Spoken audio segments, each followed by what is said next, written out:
ألم تر إلى الذين يزعمون أنهم آمنوا بما أنزل إليك وما أنزل من قبلك يريدون أن يتحاكموا إلى الطاغوت وقد أمروا أن يكفروا به ويريد الشيطان أن يضلهم ضلالا بعيدا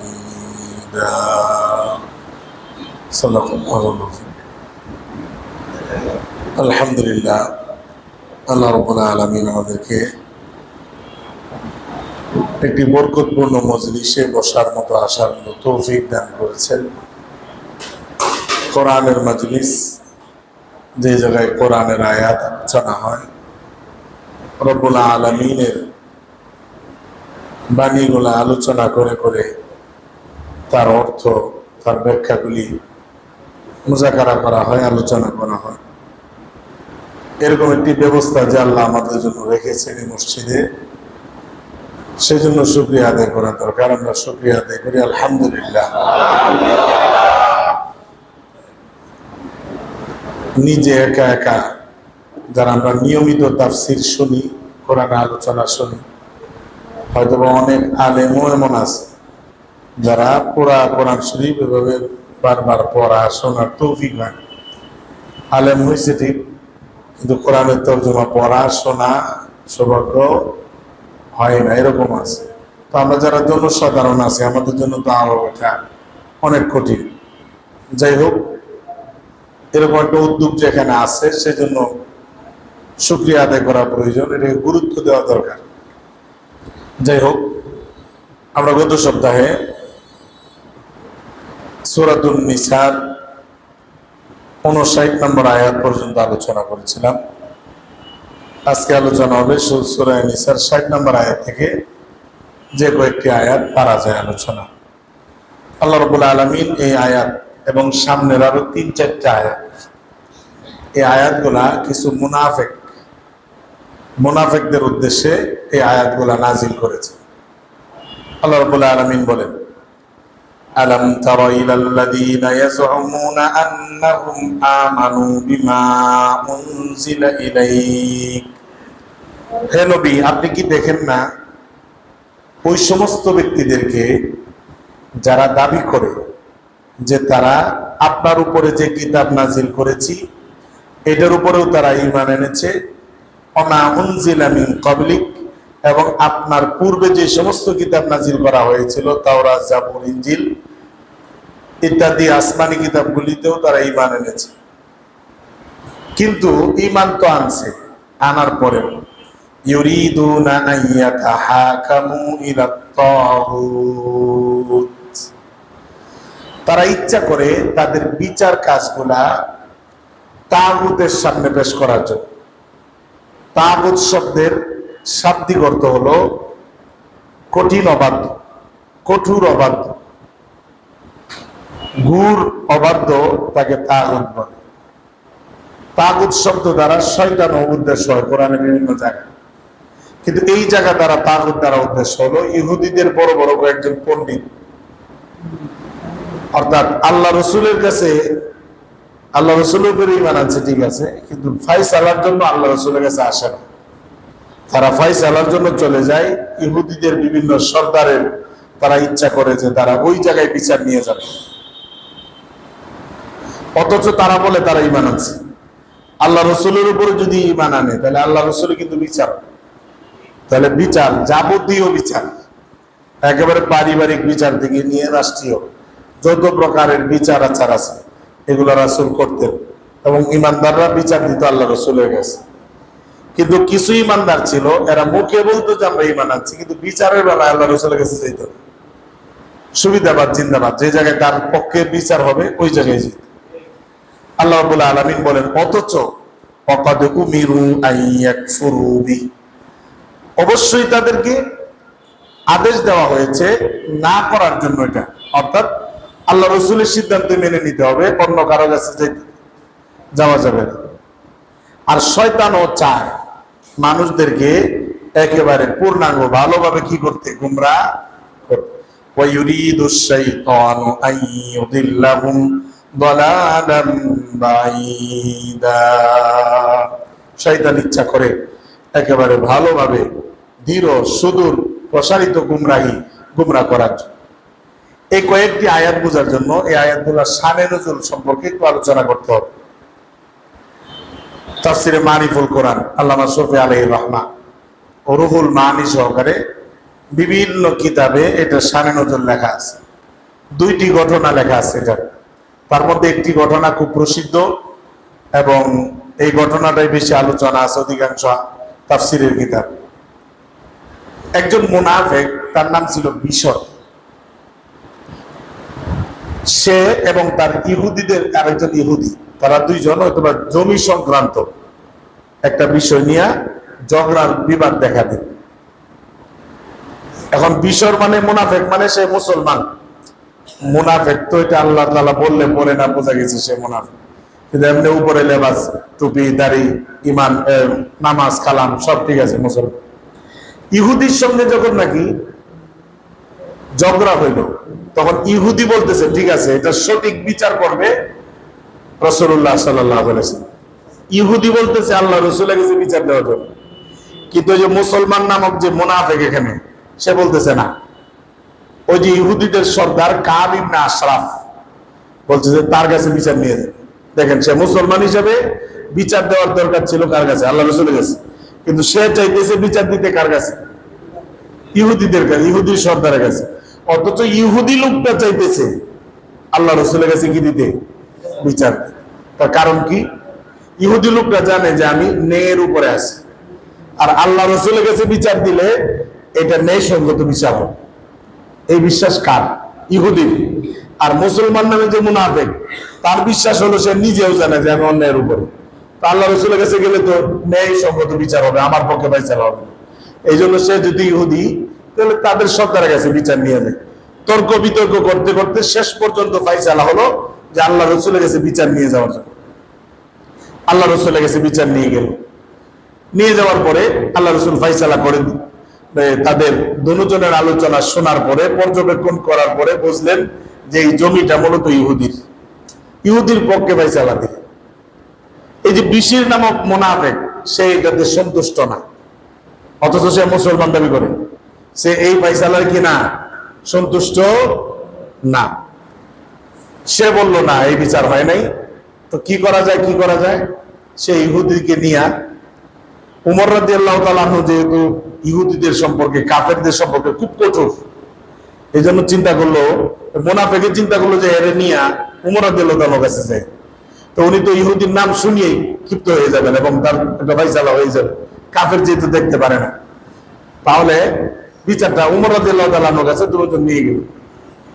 উমর রাদিয়াল্লাহু তাআলা আলোচনা শুনলেন। ইহুদি বলল যে এই উমর ইবনে খাত্তাব, এই বিচারটা মূলত প্রথমে রাসূলুল্লাহ সাল্লাল্লাহু আলাইহি ওয়াসাল্লাম এইভাবে ফয়সালা করে দিয়েছেন, কিন্তু উনি ওই ফয়সালাটা ওইটার উপরে সন্তুষ্ট না, ওটা মানতেছেন না, এই জন্য আপনার কাছে নিয়ে আসছে। ওমর রাদিয়াল্লাহু তাআলা জিজ্ঞাসা করলেন যে বিষয় কি এরকম? আল্লাহ রাসূলকে আগে ফয়সালা করে দিছে? বলছে হ্যাঁ দিছে, কিন্তু এটা কি হয় নাই, যথাযথ হয় নাই। ওমর রাদিয়াল্লাহু তাআলা বললেন একটু দাঁড়াও, অপেক্ষা করো, আমি আসতেছি।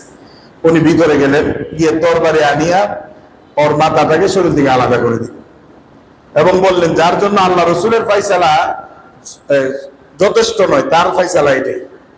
আল্লাহ রাসূল, সে মুসলমান দাবি করে, ফয়সালা করে দিছে আল্লাহ রাসূল, তার জন্য এটা কি না যথেষ্ট না, তাহলে সে কি মানানো, এই তাকে দ্বিখণ্ডিত করে দেওয়া হবে। তো এই আয়াতগুলার শানে নজুল হলো এটা, যে এই অবস্থাতেই আয়াতগুলো আল্লাহ তাআলা নাজিল করলেন যে কিছু মুসলমান আছে, এরা বলে আমরা ঈমান আনছি, কিন্তু বিচার আল্লাহ রাসূলের কাছে দিতে চায় না। বিচার দিতে চায় কার কাছে? ইহুদিদের কাছে। কার কাছে? ইহুদিদের কাছে। আমাদের রাষ্ট্র পরিচালনাও কিছু মানুষ আছে, এরা বিচার আচার দেশের জনগণের কাছে দেয় না, বিচার দেয় ভারতে, বিচার দেয় দিল্লিতে, বিচার দেয় অন্যরকম। ওই মুনাফিক আর এই মুনাফিকের মাঝখানে কোনো অন্ত নাই, কোনো পার্থক্য নাই। এরা হইলো দ্বীনের ক্ষেত্রে মুনাফিক, আর এরা হইলো রাষ্ট্রের ক্ষেত্রে মুনাফিক। রাষ্ট্রের ফয়সালা হবে জনগণকে নিয়ে, জনগণের সাথে। রাষ্ট্রের ফয়সালা ভিন্ন রাষ্ট্রের সাথে হয় না। ভিন্ন রাষ্ট্রের সাথে ফয়সালা মানে ওই রাষ্ট্রওয়ালারা এই রাষ্ট্রকে কবজা করতে চায়, দখলে নিতে চায়, তার এই রাষ্ট্রের নিচে যে খনিজ সম্পদ আছে ওইগুলো তারা দখল করতে চায়। বাংলাদেশকে কেন দখল করবে? এটা তো ছোট রাষ্ট্র। আমি আজকে জুমার আলোচনা বলেছি যে বাংলাদেশে যেহেতু সাগর উপকূলীয় এলাকা একটা রাষ্ট্র, যেই সমস্ত এলাকা সাগরের পারে ওই সমস্ত রাষ্ট্রের নিচে অধিকাংশ বা বেশিরভাগ সবগুলিতেই খনিজ সম্পদ আছে। কি আছে? খনিজ সম্পদ। এই সম্পদ গুলা দখল করার জন্য ছোট হোক রাষ্ট্র, কিন্তু এইটা নিয়ে বিতর্কীরা কি করে ভাই, তারা আর না হলে ভারত এত বড় রাষ্ট্র, তার ভারত নিয়ে কি মাথা ব্যথা, কি সমস্যা এখানে? হোক না একটা ছোট রাষ্ট্র, তার একটা প্রদেশের মতো না, এর মাথা ব্যথা কেন? আমেরিকা এত পরাশক্তি, তার বাংলাদেশ নিয়ে মাথা ব্যথা কেন? কারণ এটার নিচে খনিজ সম্পদ আছে, তেল আছে, ইউরেনিয়াম আছে, এটার নিচে গ্যাস আছে। কিন্তু কোনোদিন শুনবেন না যে আমাদের রাষ্ট্রপক্ষ এগুলো উত্তোলন করে। কারণ এইগুলো যদি তারা উত্তোলন করে তাহলে রাষ্ট্র এটা স্বয়ংসম্পূর্ণ হয়ে যায়, নিজের পায়ে নির্ভরশীল হয়ে যায়। তখন কোন রাষ্ট্রের দ্বার দাঁড়াতে হবে না, না ভারত না আমেরিকা। আর এই বাইরের রাষ্ট্রগুলাও চায় না যে বাংলাদেশে এই সম্পদ গুলা কি করুক, উত্তোলন করুক। এই জন্য কোনো একটা ভালো রাষ্ট্রপ্রধান আসতে দেয় না, আসতে দিল দীর্ঘ সময় তাকে থাকার সেই সুবিধা দেয় না। যদি পুরুষ রাষ্ট্রপ্রধান হয় আর যদি সে ন্যায়সঙ্গত ভাবে রাষ্ট্রের কল্যাণ করতে চায়, হয়তো বা বেশি দিন যাবে না শেখ মুজিবুর রহমানের মতো, জিয়াউর রহমানের মতো বিভিন্ন ভাবে কলা কৌশল এদেরকে ফায়ার করে ধ্বংস করে দিবে। প্রয়োজনে তারা বৎসর কি বৎসর মহিলা বসায় রাখবে। এরপর এই রাষ্ট্রগুলোর ভিতরে তাদের একেবারে খুব কড়া নজর, কারণ এই রাষ্ট্রগুলোর নিচে যেই দেশের উপরেই দেখবেন বিদেশি নজর আছে, বুঝবেন এই দেশের মাটির নিচে সম্পদ আছে। এই দেশের মাটির নিচে কি আছে? সম্পদ আছে। অথচ এই দেশের মানুষ কত শ্রম, অথচ এই দেশের নিচে যত খনিজ সম্পদ আছে, এই খনিজ সম্পদ যদি রাষ্ট্র উত্তোলন করে, এরা কর নেই জনগণ থেকে, কর না, মানুষদেরকে 50,000 লাখ টাকা করে মাসে মাসে প্রত্যেকটা জনগণকে বেতন দিতে পারে। এই পরিমাণ খনিজ সম্পদ বাংলার মাটির নিচে আছে। কিন্তু বলে যে আপনি এই আবল তাবল এই তথ্য কোথায় পাইলেন? আপনি গবেষণা করেন। যে সমস্ত রাষ্ট্র সাগর উপকূলীয় দ্বীপ, সবগুলার ভিতরে পশ্চিমাদের নজর, সবগুলার ভিতরে। তো বাংলাদেশে এমন একটা রাষ্ট্র, এরা নজর আছে ঠিক আছে, কিন্তু তারা এটা বুঝে না, আমরা গরিব রাষ্ট্র, আমাদের এখানে কোনো সম্পদ নাই। কিন্তু আমেরিকায় যে গবেষকরা বসে আছে, এরা কি এরকম অঙ্ক? ওরা জানে। এরা বারবার চুক্তি করতে চায়, দ্বীপ নিতে চায়, সেন্ট মার্টিন নিতে চায়, সন্দ্বীপ নিতে চায়, বিভিন্ন ধরনের দ্বীপ চায়। তারা কক্সবাজারকে আলাদা করতে চায়, বিভিন্ন জায়গাকে আলাদা করতে চায়। কারণ কি? ওইগুলোর ভিতরে আমরা তো জানি না, কিন্তু আপনারা সফর করলে দেখবেন বিভিন্ন জায়গায় বড় বড় প্রজেক্ট আছে। কিসের প্রজেক্ট আপনি নিজেও জানেন? কর্মীগুলো একটাও দেশি না, সব বিদেশি।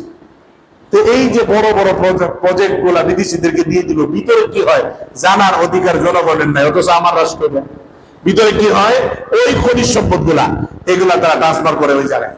গ্যাস গুলা বাইরে পাঠায়, দেশের গ্যাস বাইরে যায়, বাইরে বিক্রি হয় কম দামে, আর দেশের মানুষ, আমরা আমাদের দেশের মানুষ এইগুলা বুক করে বেশি দামে। যেমন ইলিশ মাছ, ইলিশ যদি ইন্ডিয়াতে যায় 300-400 টাকা কেজি, আর বাংলাদেশে থাকলে মাঝে মাঝে 2-3 হাজারে ভালো ইলিশ পাওয়া মুশকিল। অথচ ইলিশ মাছ এটা বাংলাদেশে, অথচ এটা ওই রাষ্ট্রে গেলে দাম কম, এখানে আসলে দাম বেশি। কারণটা কি? অনেক কারণ। যাই হোক, এগুলো আপনারা বুঝবেন, মানুষ বুঝবেন। এরা ছিল ধর্মের বিষয়ে মুনাফিক ছিল, আর রাষ্ট্র নিয়ে যারা এরকম করে এরা হলো রাষ্ট্রের বিষয়ে মুনাফিক। এই যে মুনাফিক, বিভিন্ন মুনাফিক হলো তারা যারা রাষ্ট্রের মূল সম্পদ গুলা, জনগণের হকটা জনগণকে কি করে না বুঝায় দেয়। তারা জনগণ থেকে হক আদায় করার জন্য তেলের দাম বাড়ায়, হতের দাম বাড়ায়। কেন? দেশের নিচে খনিজ সম্পদ গুলা এটা রাষ্ট্রের কাছে ব্যবহার করেন, বিদেশিদের কাছে সমঝোতার নামে বিক্রি না করিয়া, প্রজেক্টের নামে, বিভিন্ন বিদ্যুৎ কেন্দ্রের নামে বিক্রি না করিয়া এগুলো জনগণের কাছে ব্যবহার করেন। একটা টাকা জনগণ থেকে ট্যাক্স নিতে হবে, একটা টাকা নিতে হবে। কিন্তু এই কথাগুলো যদি জায়গা মতো বলা হয়, তবে আমিও গুম হয়ে যাবো। অদৃশ্য বলবো যে হুজুর জঙ্গি মামলা, জঙ্গি মামলা। অথচ জঙ্গি কথা তো কোনোটাই হয় নাই, হয়েছে রাষ্ট্রের পক্ষে, কিন্তু এটা তাদের বিরুদ্ধে হয়ে গেছে। গুম, হঠাৎ করে হুজুর গুম হবে, কি হয়েছে? হুজুরের সমস্যা আছে, 8 দিন 10 দিন 1 মাস নাই, অথবা একেবারেই নাই। এরকম অহরহ ঘটনা। মসজিদের ইমাম খতিব, শত শত ইমাম খতিব গুম হয়ে গেছে আগের আমার সামনেও দেখবেন। অজানা ইমো হুজুর কই গেছে কেউ জানে না। মুসল্লিরা ভয় পাবে যে কোনো হইতে পারে কোনো জঙ্গি সংগঠনের সঙ্গে সম্পৃক্ত। আমি কসম করে বলি, তারা যেই জঙ্গিদের ভয় দেখায়, ওইরকম জঙ্গি সংগঠন যদি এই দেশে থাকতো, এই 54 বছর কোন রাজনীতিবিদরা ক্ষমতা আসতে পারত না। ওই একটা জঙ্গি যারা যাদেরকে তারা বলে, ওই একটার সামনে 100 জন আর্মি বিডিআর কিছুই না। ওরা তো জান প্রাণ দিয়া, ওরা নিজে আত্মঘাতী হামলা করিয়া একটা পুরা আপনার ক্যান্টনমেন্ট উড়াই দিবে। তো ওইরকম জঙ্গি আছে নাকি দেশে? ওইরকম থাকলে এরা কথা বলতে পারতো? কথা বলার আগেই তো ক্যান্টনমেন্ট প্রত্যেকটা ধ্বংস হয়ে যেত। তো এইগুলো হলো সুবিধাবাদী কথা, সুবিধাবাদী এমনি তাদের। যাই হোক, আল্লাহ রাব্বুল আলামিন এই জায়গায় শিক্ষা দিতেছেন যে এরকম কিছু মুনাফিক আছে, এরা এমনি ঈমান আনছে, এমনি সব মানে, কিন্তু আল্লাহর রাসূলের হুকুমকে কি করতে চায় না, মানতে। তাদেরকে যদি বলা হয় আচ্ছা তোমরা বিচারটাকে আল্লাহ রাসূলের কাছে না নিয়া তোমরা ওই জায়গায় কেন নিয়ে যেতে চাও, ইহুদিদের কাছে, তাদেরকে যদি বলা হয় তারা কি বলে? আল্লাহ রাব্বুল আলামিন বলেন ওয়া ইযা কিলা লাহুম তাআলাউ, তাদেরকে যদি বলা হয় তাআলাউ তোমরা আসো, ইলা মা আনজালাল্লাহ, আল্লাহ তাআলা যেটা নাজিল করছেন আল্লাহর হুকুমের দিকে আসো, আল্লাহর ফয়সালার দিকে আসো, ওয়া ইলার রাসূল, রাসূলের ফয়সালার দিকে আসো, এই কথা যদি তাদেরকে বলা হয়, হে আমার নবী আপনি তাদেরকে দেখবেন রাআইতাল মুনাফিকিনা, মুনাফিকদেরকে দেখবেন, ইয়াসুদ্দুনা আনকা সুদুদা, তারা পরিপূর্ণভাবে মুখ ফিরিয়ে নেবে। যদি বলে চলো আল্লাহ রাসূলের দিকে, আল্লাহ এবং আল্লাহ রাসূলের ফয়সালা কি এই বিষয়ে, ওইটা আমরা জেনে আসি, তো যারা মুনাফিক তারা মুখ ফিরিয়ে নেবে, যারা ঈমানদার তারা সেই আল্লাহ এবং আল্লাহ রাসূলের ফয়সালার দিকেই আসবে। আপনি আর আমি কত নাম্বার একটু পরীক্ষা করে দেখেন। আর আপনি অন্যদেরকে নিয়ে আলোচনা করার দরকার নাই। আমি আপনি যদি আল্লাহ আল্লাহ রাসূলের হুকুমের দিকে আসতে না পারি, আমি কোন দরজার, মুনাফিকের দরজায় আছি না আরো নিচে আছি, নিজে নিজে পর্যবেক্ষণ করলে বোঝা যায়। এখন এইগুলা করার পরে যদি কোনো আযাব গজব আসে তাদের উপরে, যেমন এই যে উমর রাদিয়াল্লাহু তাআলার কাছে নিয়ে গেল, উমর রাদিয়াল্লাহু তাআলা তার গর্দান আলাদা করে দিল, এখন আল্লাহ রাসূলের কাছে মামলা দিল যে উমর রাদিয়াল্লাহু তাআলা একজন মুসলমানকে কি করছে, হত্যা করছে, এই বিচার নিয়ে গেছে। আল্লাহ রাব্বুল আলামিন বলেন ফাকাইফা ইযা আসাবাতহুম মুসিবাতুম বিমা কদ্দামাত আইদিহিম থুম্মা জাউকা ইয়াহলিফুনা বিল্লাহ ইন আরাদনা ইল্লা ইহসানান ওয়া তাওফীকা, তাদের উপরে যদি কোনো মুসিবত আসে, তাদের নিজে আগে যেটা উপার্জিত এই কারণে, তাদের কারণেই যদি তাদের উপরে মুসিবত আসে, থুম্মা জাউকা, অতঃপর আপনার কাছে তারা আসে, ইয়াহলিফুনা বিল্লাহ, তারা আল্লাহর নামে কসম করে বলে, ইন আরাদনা, আমরা ইচ্ছা করেছিলাম যে আল্লাহ রাসূলের কাছে বিচার নিয়ে গেছি, এরপরে উমর রাদিয়াল্লাহু তাআলার কাছে কেন নিয়ে গেলাম, আমরা ইচ্ছা করছিলাম ইহসানা ওয়া তাওফীকা, যেন একটা সমঝোতা করে দেয় আমাদের মাঝখানে, এই জন্য তার কাছে বিচার নিয়ে গেছি, অন্য কোনো কারণে নিয়ে যায় নাই। কিন্তু উনি বিচার শুনিয়া একজন মুনাফিক মানে মুসলমানের গর্দান অন্যায়ভাবে দ্বিখণ্ডিত করে দিয়েছেন। এটা আসলে কেমন মামলা করছে, কিন্তু মামলার বিষয়ে জানাই দিতেছেন কে? অর্থাৎ উমর রাদিয়াল্লাহু তাআলার এই ফয়সালায় কি আছে? ঠিক আছে, সে মুখে বলে আল্লাহ রাসূলকে মানে, তা আল্লাহ রাসূলকে মানার অর্থ কি? অর্থাৎ নিজের জিন্দেগি পুরাটা আল্লাহ রাসূলের বিধান, আল্লাহর বিধানের উপরে, আল্লাহ রাসূলের বিধানের উপরে সে সুপর্দ করে দিল। কোরআন যেটা বলে তার গর্দান সেই দিকে, হাদিস যেটা বলে তার গর্দান, সেটা তো মুসলমান, কিন্তু সে তো এইদিকে গর্দান দেয় নাই, এই জন্য তার গর্দান মুসলমান হিসাবে শরীরে থাকার কোনো হক, এই জন্য উমর রাদিয়াল্লাহু তাআলা আলাদা করে দিলেন। আল্লাহ রাব্বুল আলামিন বলেন উলাইকাল্লাযীনা ইয়া'লামুল্লাহু মা ফী কুলুবিহিম ফাআরিদ আনহুম ওয়াইযহুম ওয়া কুল লাহুম কাওলাম বালিগা, ওরা ইয়া'লামুল্লাহ, আল্লাহ তাআলা জানেন তাদের সম্পর্কে, ফী কুলুবিহিম, এই যে মুনাফিকগুলা এদের অন্তরে কি আছে কে জানে? আল্লাহ তাআলা জানেন। আল্লাহ নিজে বলে দিতেছেন এদের সম্পর্কে আল্লাহ তাআলা জানেন। হে আমার রাসূল ফাআরিদ আনহুম, এদের পাশ কাটিয়ে চলেন, এদের পাশ কাটিয়ে চলেন, এদের কর্ণপাত করার দরকার নাই, বরং তাদেরকে ওয়াইজহুম, নসিহত করেন, ওয়াকুল লাহুম, এবং তাদেরকে বলেন, ফি আনফুসিহিম, তাদের অন্তরের মধ্যে যেটা আছে সে সম্পর্কে তাদেরকে বলেন, কাওলাম বালিগা, তাদের উপকার হয় মতো, তাদের ফায়দা হয় মতো কিছু নসিহত, কিছু হৃদয়গ্রাহী কিছু কথা, কিছু নসিহত তাদেরকে করে দেন। মূলত উমর রাদিয়াল্লাহু তাআলা যে ফয়সালা এটাই কি আছে, যথার্থ হয়েছে। এরপর আল্লাহ রাব্বুল আলামিন বলেন ওয়ামা আরসালনা মির রাসূলিন ইল্লা লিইউতাআ বিইذনিল্লাহ, আল্লাহ রাব্বুল আলামিন বলেন আমি কোন নবী রাসূল পাঠাই নাই, পাঠিয়েছি আল্লাহর অনুমতি ক্রমে, তারা যেন আল্লাহর ইতাআত করে, তারা যেন আল্লাহর কি করে আনুগত্য, অর্থাৎ আল্লাহর আনুগত্য করার জন্যই, আল্লাহর আনুগত্য করানোর জন্য যেন বলে, আল্লাহর আনুগত্য যেন করে, সেই জন্য আমি রাসূল পাঠিয়েছি। ওয়ালাউ আন্নাহুম ইয যালামু আনফুসাহুম, অথচ তারা, যদিও তারা নিজেদের নফসের উপরে তারা জুলুম করছে, অন্যায় করছে, তারা যদি আপনার কাছে আসতো, যা উকা, যদি আপনার কাছে তারা আসতো, ফাস্তাগফারুল্লাহ, এবং আল্লাহর কাছে তারা কি চাইতো, ক্ষমা চাইতো, ফাস্তাগফারা লাহুমুর রাসূল, এবং আপনি রাসূল, আপনিও যদি তাদের নামে ক্ষমা প্রার্থনা করতেন, তাহলে তারা অবশ্যই লাওয়াজাদুল্লাহ, তাহলে তারা আল্লাহকে পাইতো তাওয়াবার রাহিমা, আল্লাহ তাআলা তওবা কবুলকারী, আল্লাহ তাদের তওবাকে কি করতেন, কবুল করতেন, এবং আল্লাহ তাআলা রহম দিন, তাদের উপর রহম করতেন। ফালা ওয়া রাব্বিকা লা ইউমিনুনা হাত্তা ইউহাক্কিমুকা ফীমা শাজারা বাইনাহুম থুম্মা লা ইয়াজিদু ফি আনফুসিহিম হারাজাম মিম্মা কাদাইতা ওয়া ইউসাল্লিমু তাসলিমা। আল্লাহ রাব্বুল আলামিন বলেন, আপনার রবের কসম, অর্থাৎ কার কসম, আল্লাহর কসম, লা ইউমিনুন, মুমিন হইতে পারবে না তারা, অর্থাৎ কেউ ইমানদার হতে পারবে না কতক্ষণ পর্যন্ত, হাত্তা ইউহাক্কিমুকা, যতক্ষণ না তাদের ফায়সালাগুলি, বিচার কার্যগুলি আপনার কাছে পেশ করে, ফীমা শাজারা বাইনাহুম, তাদের দরমিয়ান যে সমস্ত মতানৈক্য দেখা দেয়, যে সমস্ত ঝগড়া বিবাদ হয়, এইগুলা যতক্ষণ পর্যন্ত আপনার বিচারের সুপর্দ না করবে, ততক্ষণ পর্যন্ত তারা ইমানদার হতে পারবে।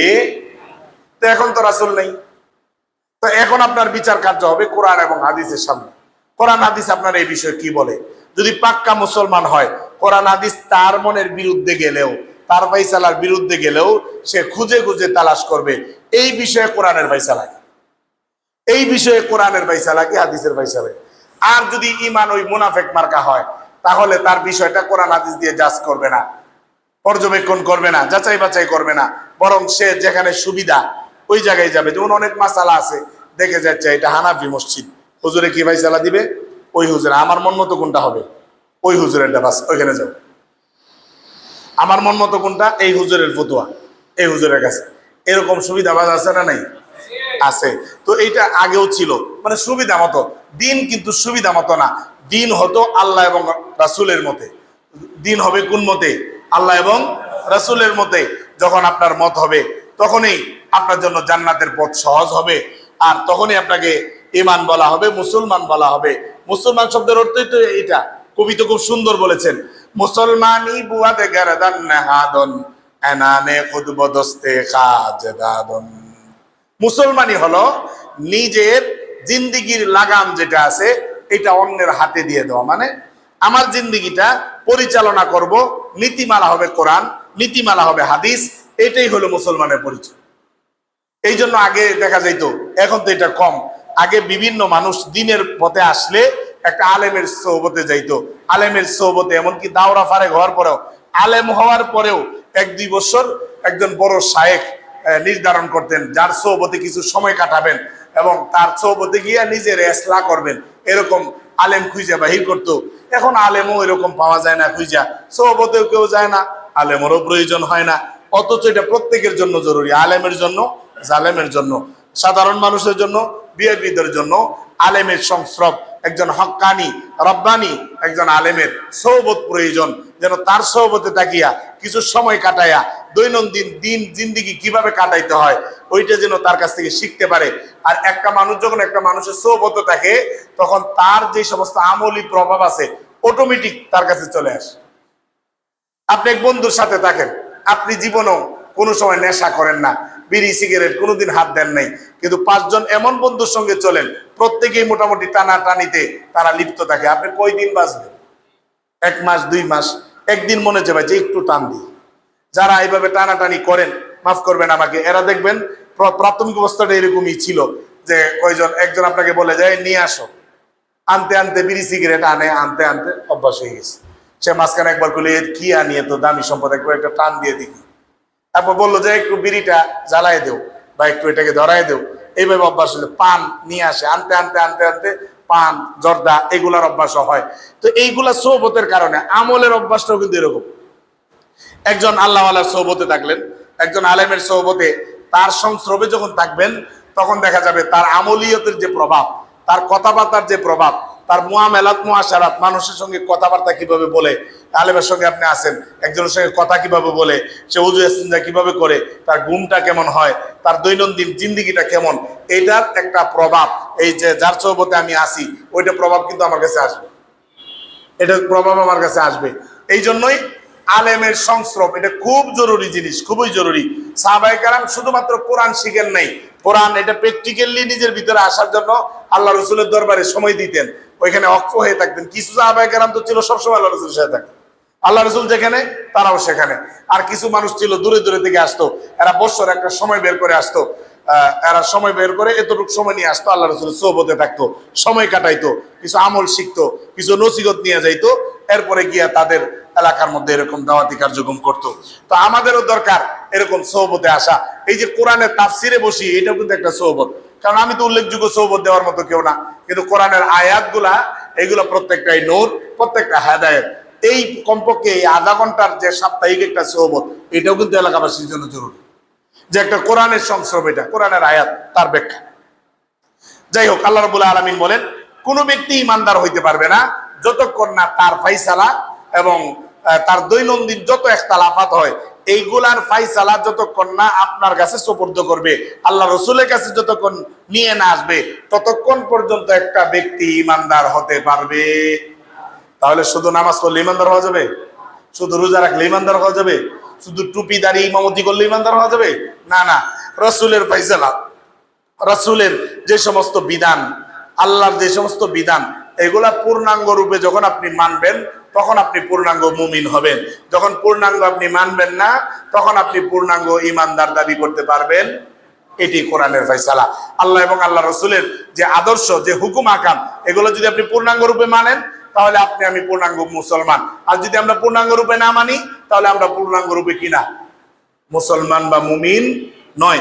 এইটা মাথায় বসাইতে হবে। আমি যতটুকু মানি ততটুকু আমার ইমান, যতটুকু আমি আমল করতে পারি ততটুকু আমার মুসলমানিত্ব, এর বেশি না। অথবা যেটা করি এটাও তো অপূর্ণাঙ্গ, খালেস হয় না, এখলাস থাকে না, রিয়া চলে আসে, হয়তো ওযুটা ঠিক মতো হয় না, জানি না, গোসল ফরজ হয় গোসলের নিয়ম জানি না, হয়তোবা আমার ইনকামটা হালাল না, না হয় নিয়তের মধ্যে গরমিল আছে, না হয় এমনি কোনো প্রকারে আসছি, আমলগুলা সব পরিপূর্ণ হয় না। তাহলে পূর্ণাঙ্গ জীবন ব্যবস্থা যদি এরকম না করতে পারি, যতদিন আমার পূর্ণাঙ্গ জীবন ব্যবস্থা, আমার ঘুম, আমার খাওয়া, আমার 24 ঘন্টা যতক্ষণ পর্যন্ত কোরআন হাদিসের নিয়ম মোতাবেক, আদেশ মোতাবেক, নীতিমালা মোতাবেক, সংবিধান মোতাবেক পরিচালনা যতক্ষণ আমি করতে না পারবো ততক্ষণ পর্যন্ত আমাকে পূর্ণাঙ্গ মুমিন বলে দাবি করা যাবে। এইটাই এই আয়াতের পরিষ্কার ফাইসালা। ফাইসালা কার? আমার না ওনার? আল্লাহর ফাইসালা, রাসূলেরও ফাইসালা না, আল্লাহ তাআলা নিজেই ফাইসালা করে দিয়েছেন। ফালা ওয়া রাব্বিকা লা ইউমিনুনা হাত্তা ইউহাক্কিমুকা ফীমা শাজারা বাইনাহুম থুম্মা লা ইয়াজিদু ফি আনফুসিহিম হারাজাম মিম্মা কাদাইতা ওয়া ইউসাল্লিমু তাসলিমা। আল্লাহ রাসূলের কাছে যতক্ষণ না পর্যন্ত বিচার নিয়ে আসবে এবং উনি যেই বিচারগুলি করে দিবেন, বিচার করার পরে থুম্মা লা ইয়াজিদু ফি আনফুসিহিম হারাজা, আল্লাহ রাসূল যে বিচার করে দিবেন এই বিচারের মধ্যে তাদের কোনো দ্বিধাবোধ থাকবে না। যেটা বিচার করছেন এটাই আল্লাহ রাসূল, যেটা বিচার করছেন নিজের পক্ষে হইলেও এটা, নিজের বিপক্ষে গেলেও এটাই সঠিক, এটাই মেনে নিতে হবে। যেহেতু রাসূলের ফায়সালা, মিম্মা কাদাইতা, আপনি যেটা ফায়সালা করে দিবেন, ওয়াইসাল্লিমু তাসলিমা, এবং নত জানু হয়ে পূর্ণাঙ্গভাবে তারা ওই নীতিমালাকে তারা সমর্থন করবে এবং এটাকে মেনে নিবে এবং এটা মাথার উপরে তারা স্বতঃস্ফূর্তভাবে এটাকে গ্রহণ করবে। এটার নামই হলো মুমিন। এটার নামে কি? মুমিন। তাহলে কি বোঝা গেল আয়াতের পূর্ণাঙ্গ ফায়সালা কি? মুমিন কাকে বলে? রাসূলের ফায়সালাকে দ্বিধা দ্বন্দ্ব ছাড়া, কোন রকম অসুবিধা ছাড়া পূর্ণাঙ্গ রূপে রাসূলের সমস্ত বিধান যেই ব্যক্তি মানতে পারে সেই পূর্ণাঙ্গ মুমিন। সেই পূর্ণাঙ্গ কি? ফায়সালা কার? আল্লাহ। এবং নীতিমালা মানতে হবে কার? রাসূলের। অনেকে আহলে কোরআন আছে যে আহলে, আমরা কোরআন মানবো, রাসূলকে কেন মানবো? আমরা কোরআন মানি। তাদের এই গুমরাহির দলিল এটা যে শুধুমাত্র কোরআন মানলে হবে না, কোরআন বলতেছে রাসূলের ফায়সালা মানতে হবে। কোরআন কি বলতেছে? রাসূলের ফায়সালা না মানলে মুমিন হওয়া যাবে না। তাহলে আমি যদি শুধু কোরআন অনুসরণ করি তাহলে মুমিন হওয়া যাবে? আবার অনেকে আমাদের এখানে আছেন যারা শুধু হাদিস মানবে, না, শুধু হাদিস মানলে হবে না, শুধু রাসূলকে মানলে হবে না, রাসূলের সাথে কাকে মানতে হবে? আল্লাহকেও মানতে হবে। আল্লাহ এবং আল্লাহ রাসূল, কোরআন এবং হাদিস দুইটা সমন্বয়ে আপনাকে আমল করতে হবে। শুধু একটা নিয়ে যাবেন যে না আমি শুধু হাদিসের উপরে থাকবো, কারণ হাদিস ছাড়া কোরআন বুঝবো কিভাবে? না, কোরআনও মানতে হবে, হাদিসও মানতে হবে। হাদিস ছেড়ে দিলেন, শুধু কোরআন মানলেন, তাও গুমরাহি। কোরআন ছেড়ে দিলেন, শুধু হাদিস মানবেন, এইটাও গুমরাহি। তাহলে হেদায়েত কিসের উপরে? আল্লাহকেও মানতে হবে, রাসূলকেও। এটা আগের পৃষ্ঠা তো আল্লাহ তাআলা বলছেন, ইয়া আইয়ুহাল্লাযীনা আমানু আতিউল্লাহ ওয়া আতিউর রাসূল, আল্লাহর অনুসরণ করো, আল্লাহর আনুগত্য করো, রাসূলের আনুগত্য করো, এবং উলিল আমর হাক্কানি উলামায়ে কেরামের কি করো? আনুগত্য করো, তাদের অনুসরণ করো। আল্লাহ রাব্বুল আলামিন আমাদেরকে আল্লাহ এবং আল্লাহর রাসূল এবং হাক্কানি উলামায়ে কেরামের অনুসরণ করে এই দুনিয়ার জিন্দেগি এবং পরকালের জিন্দেগি, দুনো জিন্দেগিকে আল্লাহ তাআলা যেন আমাদেরকে সফলতা দান করেন এবং আমাদেরকে জান্নাত পর্যন্ত পৌঁছে এনেন। সকলে বলেন আমিন। সুবহানাকাল্লাহুম্মা বিহামদিকা আশহাদু আল্লা ইলাহা ইল্লা আনতা আস্তাগফিরুকা ওয়া আতুবু ইলাইক। আসসালামু